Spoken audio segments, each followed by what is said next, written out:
bonjour les amis. Alors là, à partir de maintenant, je vais commencer à répondre un peu à vos questions parce que j'en ai reçu beaucoup. Et mon assistante, très gentille, m'a fait la liste de toutes vos questions.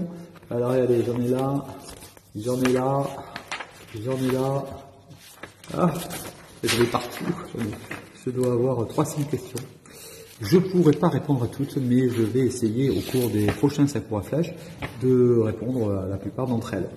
Alors la première, la question d'aujourd'hui, c'est un monsieur qui s'appelle François Tisseron, bonjour François, qui me demande squatter un bout de trottoir 1 heure pour un shooting avec matériel d'éclairage et trépied, quelles sont les démarches préalables? Alors, d'un côté, il y a la loi, de l'autre côté, il y a ce qu'en pensent les forces de l'ordre, et enfin, il y a ce que vous allez faire.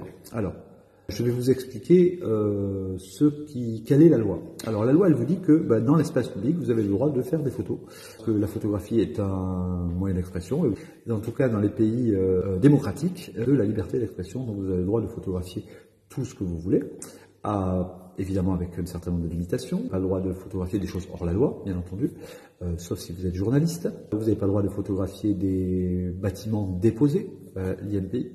Enfin, vous avez le droit de les photographier, mais vous n'avez pas le droit de les reproduire. Et enfin, vous n'avez pas le droit de photographier des gens sans leur consentement.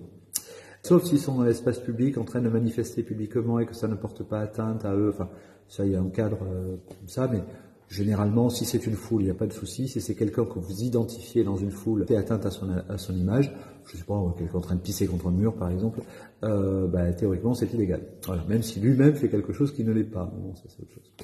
Et donc, dans ce cadre-là, vous avez le droit de faire toutes les photos que vous voulez dans une zone urbaine sans qu'on puisse vous embêter. Là où ça peut commencer à poser problème, c'est lorsque vous allez commencer à arriver avec, je sais pas moi, des flashs, des trépieds, des accessoires, que sais-je. Et donc là, que vous occupez l'espace public. Et par conséquent, que vous nuisez à la bonne circulation, que vous créez un attroupement ou que sais-je.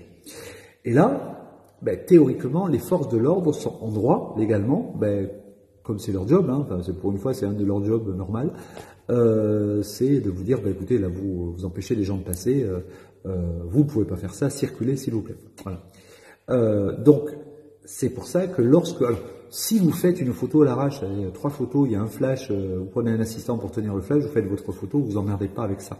Moi, ça m'est arrivé des dizaines de fois de faire des photos comme ça à l'arrache. Alors là, on se prend 5 minutes, on se débrouille pour qu'un assistant tienne le flash, qu'en passant, on ne le fasse pas tomber. On se débrouille pour ne pas créer d'attroupement, et surtout, ça dure peu de temps. Comme ça dure peu de temps, il n'y a pas de souci. Néanmoins, si vous voulez faire un shooting plus long, nécessitant la mise en place de matériel, etc., là, faites comme vous voulez, mais le meilleur conseil, c'est de demander l'autorisation à la mairie. Alors, vous verrez, ça dépend des villes. Alors, il y a des villes où c'est assez facile. Montpellier, par exemple, c'est assez facile, curieusement. Enfin, moi, je sais que je passe pas par la mairie, je passe par l'hôtel de police. Je demande au capitaine de police, qui se trouve être un de mes anciens élèves, si je peux faire des photographies sur la voie publique. Et en général, il prévient les patrouilles qui vont travailler dans la zone où je suis que je vais faire un shooting, et donc il n'y a pas de souci.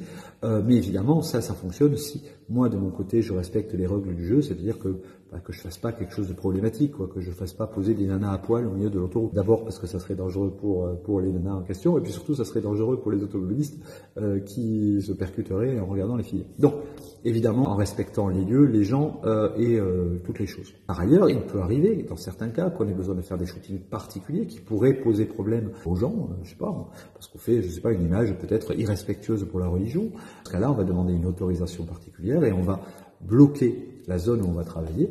Ça, c'est le cas dans toutes les productions cinématographiques. On va bloquer la zone où on va travailler pendant le temps qui a été déterminé. Alors ça, évidemment, c'est pas gratuit. Ça, en général, la mairie demande. Alors ça dépend aussi de son soutien aux arts picturaux et au cinéma.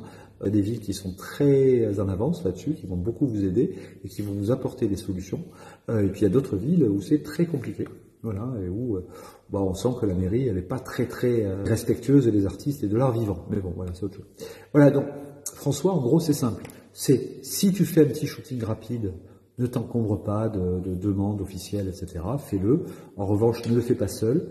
Moi, je sais que j'ai toujours, quand je suis dans des zones urbanisées, j'ai toujours au moins un assistant avec moi pour tenir le matériel, mais éventuellement pour, interagir si jamais on est ennuyé, parce que vous savez, dans les villes, il y a toutes sortes de gens, et il y a parfois des gens qui ont envie de chercher des ennuis, donc bon, ben voilà, c'est bien de ne pas être seul, ça c'est la première chose, pour protéger le matériel aussi, et surtout pour aller vite, ce qui fait que entre le moment où tu arrives, le moment où tu mets tes flashs, tu fais ta mesure, tu fais ta photo, allez, en 5-10 minutes, tu peux avoir 2-3 très bonnes photos, et tu peux dégager pour aller ailleurs. Et souvent, je sais que quand je travaille en ville, c'est ce que je fais. Je travaille en itinérance, comme ça, je vais d'un point A en point B, en point C. À chaque fois, on fait 2-3 clichés, en prenant le temps pour qu'ils soient bien, mais suffisamment vite pour ne pas bloquer la circulation. On ne prend pas de clichés dans les zones où il y a des foules immenses qui traversent.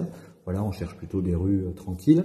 Voilà, ça c'est pour les petits shootings. Et puis lorsque c'est un shooting pour une publicité ou que sais-je, ben là, à ce moment-là, on va voir la mairie, on demande l'autorisation. Et bon, généralement, on l'obtient. Hein. On l'obtient. Après, il y a toujours toute une série de choses qu'on va vous dire, il faut pas faire ça, il faut pas faire ça, il faut pas faire ça. Vous dites oui à tout, puis après, sur place, si ça dure pas 17 heures, normalement, il n'y a pas de souci particulier. Voilà les amis, ben voilà, donc j'ai fait des tas de photos comme ça en zone urbaine. Quand j'étais très jeune, je faisais même des nus en ville. Voilà, donc peut-être que vous trouverez sur le net quelques photos de moi, des photos que j'ai réalisées où on voit des modèles nus en train de faire du stop, par exemple, le long des routes. Voilà, donc c'est ce que je faisais dans mes jeunes années, quand j'étais jeune et folle. Bon, on peut le faire. Et puis en fait, ça fait partie de l'excitation de la photographie, et puis ça fait partie du jeu, donc n'hésitez pas, hein, amusez-vous bien. Voilà les amis, ben voilà, c'était une réponse rapide. Partagez cette vidéo si elle vous a intéressé. On se retrouve demain pour une prochaine vidéo. En attendant les amis, soyez heureux, faites des photos.